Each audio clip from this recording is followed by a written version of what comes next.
कतिपय व्यक्तिहरूले चाहिँ मेरो मान्छेलाई प्रहरीले चाहिँ समात्यो अनि हिरासतमा राखेर चाहिँ अहिले जेलभित्र राखिरहेको छ भनेर चाहिँ त्यसरी भन्नुहुन्छ। तर हामीले बुझ्नुपर्ने कुरा भनेको चाहिँ प्रहरीले आफ्नो हिरासतमा राख्नु र जेल चलान हुनुमा चाहिँ एकदमै फरक रहेको छ। जस्तै कुनै पनि मुद्दाको सिलसिलामा कुनै व्यक्तिलाई चाहिँ प्रहरीले पक्राउ गरेर नियन्त्रणमा राख्छ भने त्यसलाई भनिन्छ प्रहरीले आफ्नो हिरासतमा राख्नु है।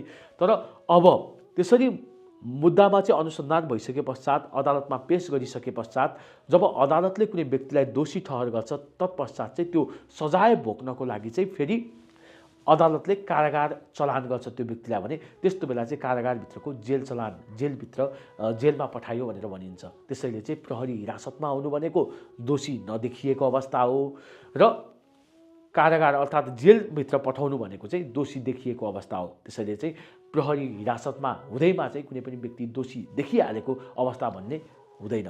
यो अस्थायी प्रकृतिको हो भने अब यो जेलभित्र जानु भनेको चाहिँ मुद्दाको अनुसार चाहिँ उसले त्यो जुन दोषी देखियो त्यो दोषी देखिसके पश्चात चाहिँ त्यो दण्ड असुल गर्नको लागि चाहिँ जेल चलान गरिन्छ। अब जहिले पनि अनुसन्धान र हिरासतमा राख्ने कार्य भनेको प्रहरीबाट हुन्छ भने यो जुन जेलभित्र राख्ने कार्य चाहिँ जेल प्रशासनले गर्ने काम रहेको छ। अनि अब यो जुन उद्देश्य भनेको चाहिँ अब यो हिरासतमा राख्नेको जुन उद्देश्य त्यसको उद्देश्य भनेको चाहिँ अनुसन्धान हो भने चाहिँ जेलभित्र राख्नुको उद्देश्य भनेको चाहिँ दण्ड सजाय रहेको छ। कुनै व्यक्तिले गल्ती गर्यो भने त्यो दण्ड सजाय दिनको लागि चाहिँ त्यसको उद्देश्य रहेको छ जेल। त्यसैले चाहिँ हामीले प्रहरीले हाम्रो मान्छेलाई समात्यो हिरासतमा राख्यो अब जेलभित्र राखिरहेको छ भनेर बुझ्नु भएन। त्यो भनेको चाहिँ हिरासतमा राखेको हो, जेलभित्र राखेको होइन।